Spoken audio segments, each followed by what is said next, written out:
కాశీ వెళితే ఏ ఘాట్లో స్నానం మంచిది? ఇదేగా అడుగుపెట్టిన వెంటనే మనకొచ్చే ఫస్ట్ సందేహం.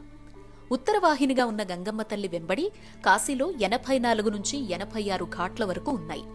కాస్త సమయం ఉంటే అన్ని ఘాట్ల గుండా పరిక్రమణ చేసి ప్రతి ఘాట్ వద్ద విశిష్టతను, ఆలయాల్ని సందర్శించి చివరిగా గంగను చేతబట్టి విశ్వనాథుడికి మన చేతులతో చేసే అభిషేకం అదృష్టం, మరిచిపోలేని అనుభూతినిస్తుందండి. నూటికో కోటికో ఇస్తాడు విశ్వనాథుడు అలాంటి అదృష్టాన్ని అనుకోండి.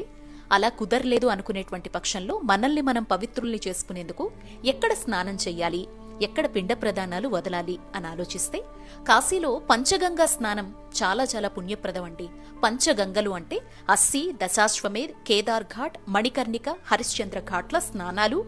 ఇవి కూడా కుదరలేదు అనుకునేటువంటి పక్షంలో మణికర్ణిక వద్ద అపరాహ్న స్నానం అంటే మధ్యాహ్నం 12 గంటల నుంచి 1 గంటన్నర మధ్య, దశాశ్వమేధ్ ఘాటు వద్ద స్నానం, గౌరీ కేదార్ ఘాట్ వద్ద స్నానం, పిండ ప్రదానం. మొత్తం కాశీ అన్ని ఘాట్ల స్నాన ఫలితం లేదా పంచగంగా ఘాట్ ఫలితాన్ని ఇస్తుంది. అలాగే సాయంత్రం ప్రతిరోజు సరిగ్గా 6:30 గంటలకు గంగమ్మకిచ్చే హారతి కార్యక్రమాన్ని వీక్షిస్తే చాలీ జన్మకనే అనుభూతినిస్తుందండి.